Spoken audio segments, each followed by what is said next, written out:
beginning of the year, I did take a little bit of money out of my savings. I hate taking money out of my savings.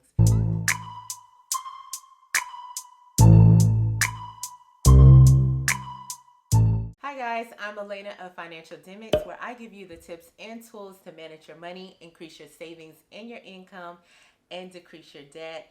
And today I am sharing my 2021 money goals. In my last video, I talked about how to set up your financial goals.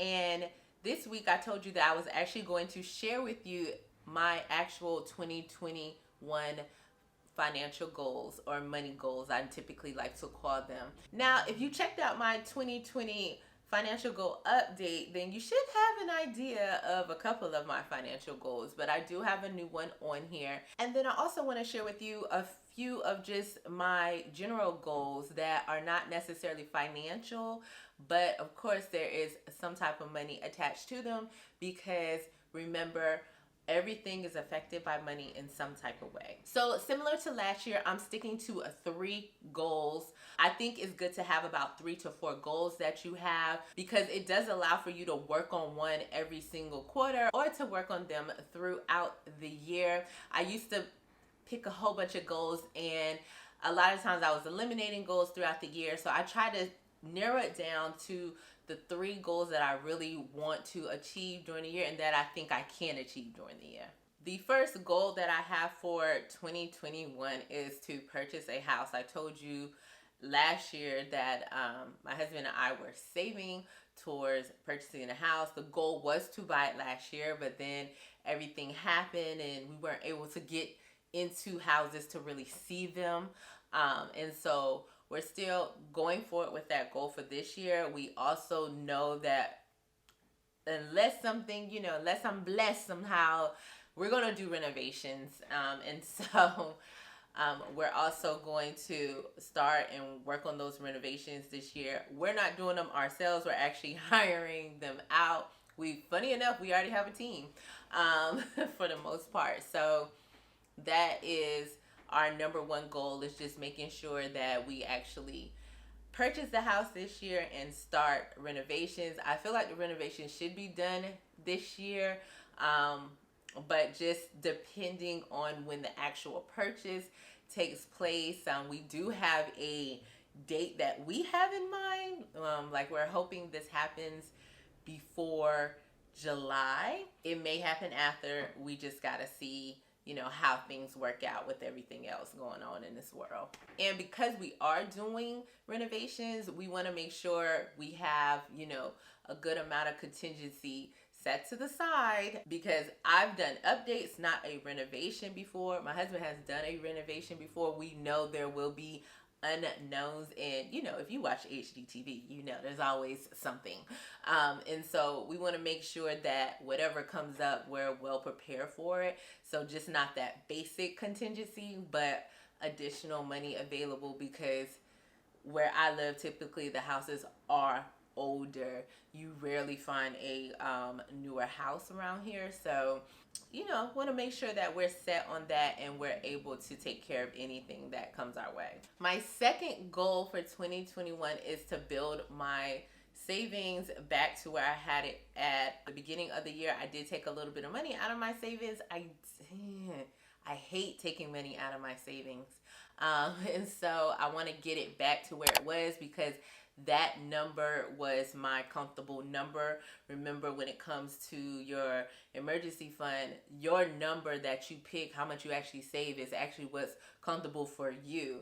And I know that my number is a little more extreme than others. And so I like to get that back to where it was before. So I will be building that up. That's kind of like one of my priority items. That'll happen sooner than later for this year. All right, and my third goal for 2021, y'all, I'm in a strange place with this goal. So I really want to pay off my student loans, and I'm not going to do it in 2021. It would happen in about a 2-year time period. But as you currently know, federal student loans currently have no payments, no interest. And at the time of this recording, that is until January 31st, 2021. Now, if they continue with it, my thought process is to continue saving the payment. So that's what I've been doing. I've been saving the payment because I think it's more important to have cash flow at this moment than to actually pay off the debt, especially since there's no interest. I'm saving it by itself though, so that when payments do start back up, I can put it onto the actual loan if, nothing else happens in the meantime. But if they do extend that payment, I'm just like, should I even have it on here? And with the unknowns, for now, I'm going to keep it on here. The goal is to start the process of making extra payments towards this loan again. And so hopefully get to the place where I should be about a year and a half out on paying off this debt, but we will see. Again, there's also the other things going on with the student loan forgiveness and all the things that are up in the air. So I'm just trying to put myself in the position that if some does get forgiven, then I have the rest to, pay off really quickly.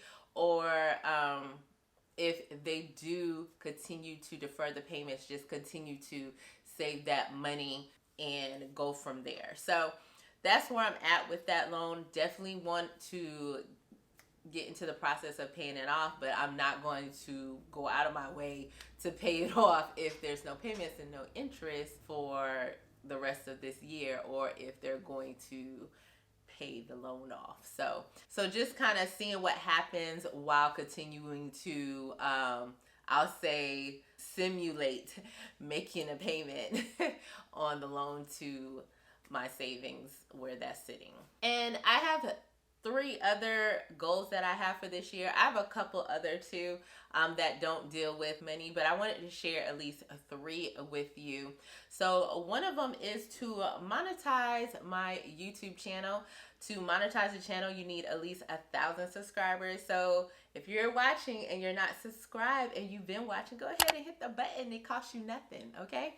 And you need up to 4,000 watch hours. So I really want to monetize this channel by July 31st. Partly because it's going to help me get the information out to more people, but then also it'll just help the channel grow in so many other ways. Also, another goal that I'm working on, which you're actually about to start hearing about because I'm going to add it as a series to this channel this year, is I am sitting for my CPA license, so Certified Public Accountant license, and I've already passed one of my tests. So I want to pass the rest of the tests in 2021. And so I'm going to start talking about my experiences. So you'll start seeing those videos pop up. I will not have them go live on the Thursdays. Thursdays will be financial content, but I will pick another day in which those videos will go up on the channel. So you'll be seeing those videos coming soon. But yeah, I want to pass that and be done with this year. And the last goal that I'm going to share with you that I have for 2021 is to increase the number of digital products that my business offers. Financialdemics, if you don't know, is also a website and a blog, and it's at www.financialdemics.com. And so I offer a couple products over there already. I have some products that I have already designed and am going to be putting out in the next month or so, but I'm looking for other ways to be able to help others when it comes to their finances, and digital products are very helpful in that aspect, things that you can download and kind of DIY yourself and help you along. So I'm going to be offering those this year. So that is another thing that I'm working on, and hopefully, first release will be, well, not hopefully, first release will be in Q1, and I want to be releasing like more products like continuously throughout the year. So that is another goal that I have for myself and my business. And as you can see, the last three goals, even though they didn't have to do with anything in regards to my financial goals, they still have some type of finances attached to them. So I'm curious, in the comments below, let me know in regards to my goal about my student loans, what would you do? Would you continue to make payments on your student loans while there are no payments, no interest? Or would you just save the money and then make the payments when they start back up? I'm just curious of everyone's thoughts. So if you like this video and if it was helpful for you to just see what type of goals that I have for myself, please give this video a thumbs up. And if you're not subscribed, go ahead and hit that like button because you know I'm trying to get to 1,000 subscribers before July 31st. And I'll see you next time with an all new video. Hello? Hello? Yeah. Hey, who you at? Yeah, but let me call you back in a few minutes. Okay.